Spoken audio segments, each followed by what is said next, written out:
Oh, I All was right. there. All right. Okay, well, Michelle, how was your week? Uh, good, but I got nothing to report. I'm all set. Trying to make small progress where I can. Have some priority issues that I want to get to kind of ASAP when that's possible, but it might still take longer than I'd like it to. Yep. All right. All right. In that case, I don't have the same sort of boxes here. Oh, Quentin. Okay. Let me see. This week, I plan to get a little bit further with the multi-form weaver, but there was like a little bit more architecting to do on it still. So, but I did get some of the work that Lily did merged, worked on some documentation. Lily helped us adjust the weaver so people can store information from the interview. So like kind of like a survey without generating a document at the end. So I think that's pretty cool. Let's us start to think about that general use cases for the weaver that we can expand there. And one of them is building a form from scratch, which has been on our roadmap for a while, but that essentially takes care of. I've been using the weaver for a new project too, and thinking about seeing the patterns from my students. And my hope is that we can really improve some of the UI in the weaver. I guess it's more UX to be a little bit more polished than it is now too. So I might just take it. I'm not sure the best way to do it. My thought is probably it's just to take a pass at rearranging stuff. We could do like a from scratch brainstorming session where I don't really know the best way to get people's input, but there's some like weird language on some screens. Some of the questions are in a weird order. We just haven't really sat down and looked at it. And I can't get my students to give me good feedback, but I can see the places where they fail. And I can use it myself and see what seems like feedback, not from them. Yeah, a different kind of feedback. So I've been thinking about that. Once we stabilize some of the features in the weaver, we have to really think about the user experience a bit more.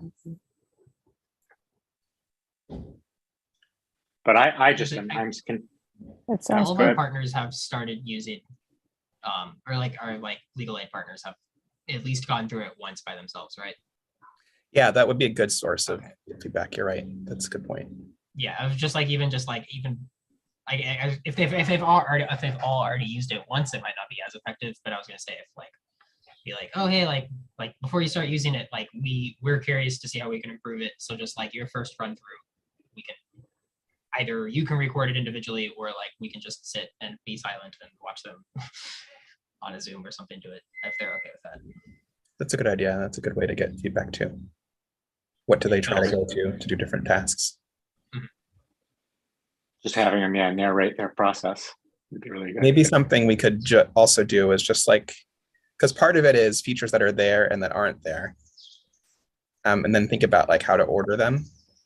So maybe we should just brainstorm first, identify like what does the weaver do right now, brainstorm other things it could or could not do, and then use that as kind of a guide, like maybe moving them around in order and seeing, because it's always going to be linear. So that is probably a big limit for how people use it, but yeah, but that's a limit, but it's an appropriate limit. I mean, this is the first time you're going through to get the draft code. I think that the benefit is we could think about like what are ways to improve the experience in a pretty concrete way because of the linear flow. Yeah, exactly. It's like, when do you want to do this feature versus this thing? I'm continually just in awe to see like I remember like the day when we were sitting around thinking about how are we going to make this assembly line, and we're like, well, could we get this like draft interview real quick by doing this thing, and it's like, oh yeah, Jonathan had something that kind of does something, and now there's this. It's just really cool. Agreed. Yeah. Totally. Yeah, really cool. Anything else, Chris? Nope.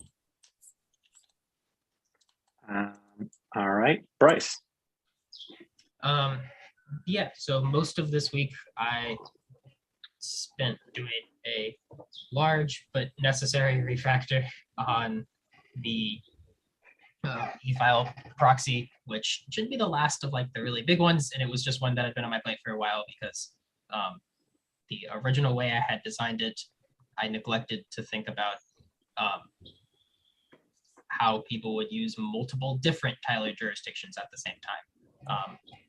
So we were just trying to get one up, and turns out every single thing needed to be like not too much re-architected, but just sort of moved around and put under a jurisdiction thing, and that jurisdiction parameter then needed to be passed around to pretty much everywhere. So it's just a lot of code written, not too much like actual logic being done, but just a lot of extra sort of code, and that just happens when you do Java. There's a lot of boilerplate. But that is, I have PRs made. I don't really need reviews on them, but I'm trying to polish them up and test them myself to make sure they're fully good before merging them. And then I have also been doing a bit of pushing on Kiln to get the accessibility stuff upstream, which needs a few other features first.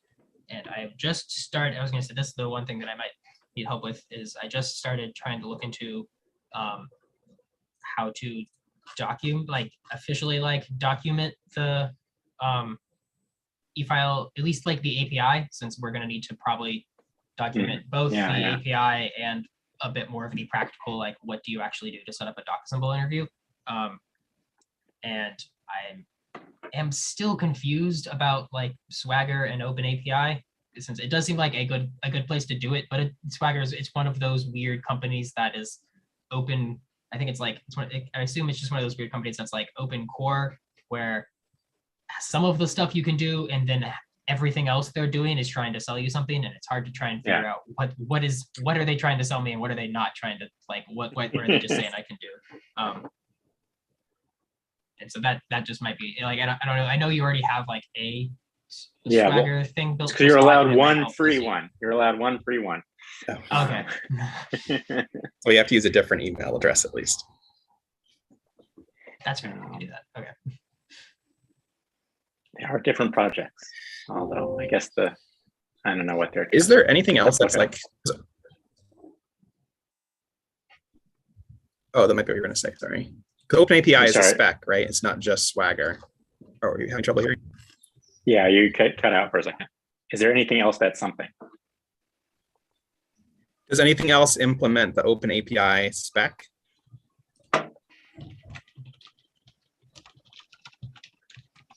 I assume it does. Yeah, I feel like there are a couple. Wi-Fi on and off.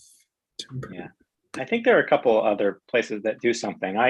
I ended up using Swagger for Spot because it was just really easy to do there was the free tier 1, that was all we were doing. It was easy to implement. I don't know, I guess the question is, I mean, there are other API tools that, like documentation tools.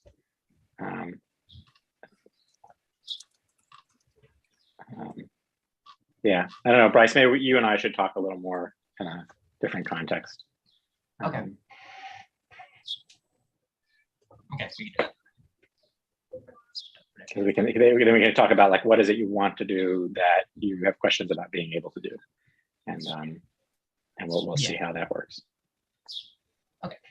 We'll figure out that's a good way to think about it. Like, what is it you want to do that you aren't sure about where to do it, and then we can go from there. Yeah.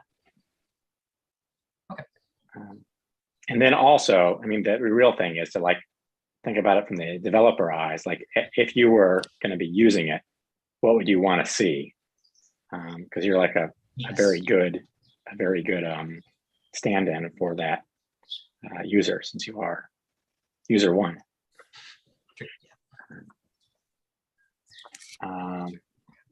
I mean, obviously, you're also then you read in all the stuff. You know all the things that you know, and so we really need a user 2 who doesn't know all the things to look at it as well.